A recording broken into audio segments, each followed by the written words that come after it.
Cheaters seldom changes. It's a sad reality. Statistics has proven that most people that cheat and come to say I'm sorry often go back to do that same thing or even do worse than what they had apologized for in the past. As May is being celebrated both home and abroad, as more doors are being opened for her, I asked myself, how long will this continue? Because I know efforts are being made to drag her back, to drag her down one way or the other.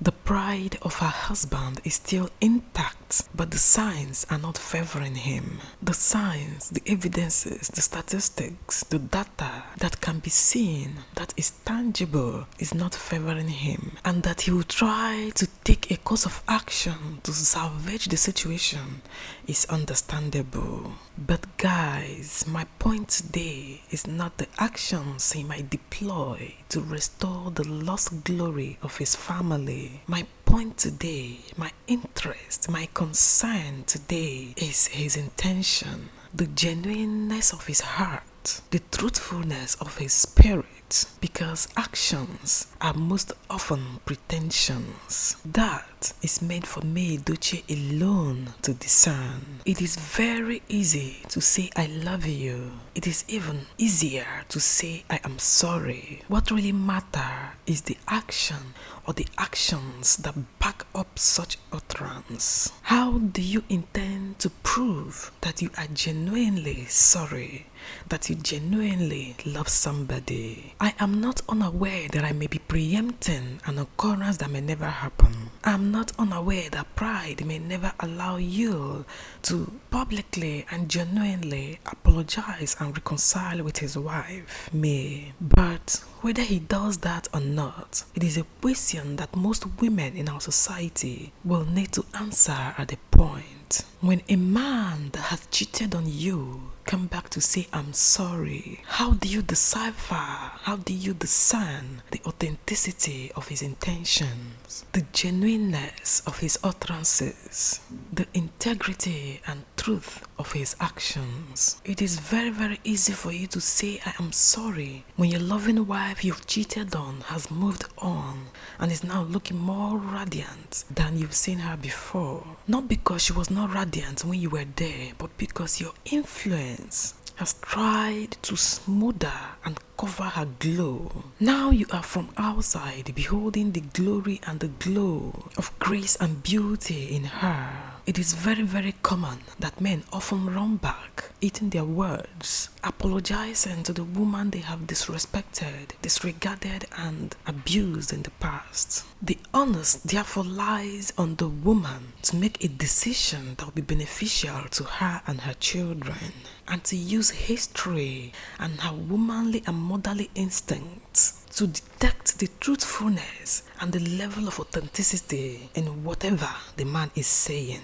Remember, I said earlier, cheaters seldom changes. It is a sad reality. Statistics has proven that people who cheat and go back to say I'm sorry often go back to do that same thing or even worse than what they had apologized in the past for. It is not an easy decision for a woman to make when her husband has come back to apologize after messing up big time. But so many factors should be considered when making a decision, and those factors should accommodate and involve a woman maintaining her space, her integrity, her freedom, and building a standard, a status that will enable her to handle any reoccurrence of the initial act of betrayal. Guys, I'm not saying that forgiveness should be re-included. Neither am I saying that forgiveness should be removed or thrown out of the table. All I'm saying is, whatever decision one makes or one takes when it comes to the issue of a chronic or a bad act of betrayal of a trust of so many years, one should at least try to forearm herself in a way that any other occurrence will not be very devastating. So, my dear Queen May Edochie, as God keep on uplifting you from glory to glory, many devices will be deployed to trap you one way or another. They may use blackmail, emotional blackmail. They may use your children. They may use your family. They may use different tactics to remind you and to drag you down to the gloomy reality you had known in the past. But whatever decision you're going to make, learn to build up a structure that will make handling future occurrences of this nature less devastating. As for you, Edochie, and all men out there that are operating with a sense of entitlement, with this huge ego that is the size of Mount Kilimanjaro, that feel they are the grand patron, the alpha and the omega of their house, I have this simple advice for you. The world does not revolve around you.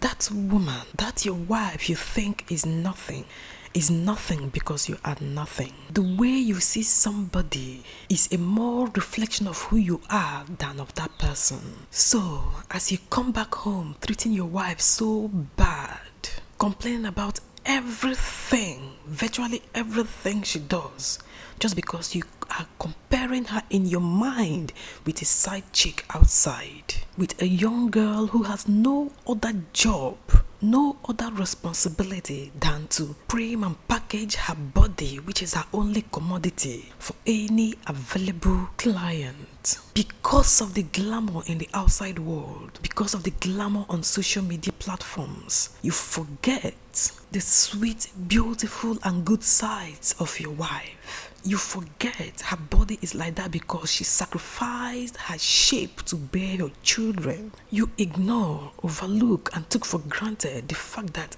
she works from morning till night, or even before and after her official 8 to 4 office work. You become inconsiderate and insensitive to her because of an outsider. That you provide the money in the family does not give you the power, the entitlement and the position to treat your wife as if she is your slave or your servant. If your wife or children fidget around you, don't congratulate yourself that you are a great man. Tell yourself you are a weakling, you are a coward.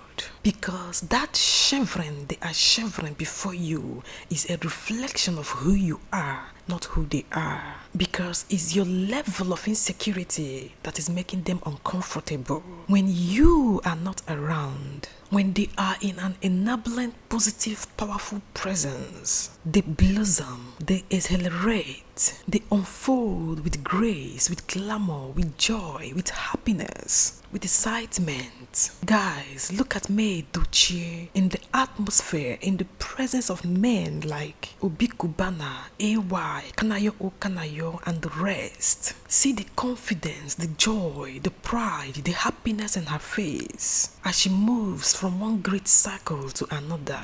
Look at her hugging Kanayo O Kanayo with confidence. This is not the May we used to know, but today, in the absence of her husband, Yul Edochie, the male figure in her life, in his stead she has placed God, made him the superior powerful presence, made him the masculine presence that is supposed to support and uplift her as his wife. This presence is now in her life, not for any marital purpose, but the way it is supposed to be in the life of every woman. See how she glides in the party, and these men around her are giving her the confidence, the courage to flow, to sail, to fly in their midst as equals. That is how it is supposed to be. That is what a husband is supposed to make of his wife, and not to use every little opportunity to belittle, degrade, humiliate, and neglect the wife, and then jump out and jump into bed with a strange woman. So guys, as Yul has gone back to follow his wife that he had initially unfollowed, which is one of the little steps he is making to see if he can salvage the situation that is getting worse and worse as the day go by. It is our prayer that God will give him the wisdom, the strength, the honesty to work, salvage, correct and restore the peace and glory of his family. But let me say this, guys, whether he does this or not, one thing is very sure. One day he will realize without any single doubt that one of the worst mistakes of his life is to jettison and abandon his wife, his family, in pursuit of the brief pleasure of a side chick slaps. My people, let's stop it here for today. Please, what do you think? I would love to hear your opinions as raw as they come in the comment section. If you enjoyed this video, please give it a thumbs up. And if you've not subscribed, please, I don't know what you're waiting for. Support me by hitting the subscribe button. Press the notification bell so that you'll be notified anytime I post a new video.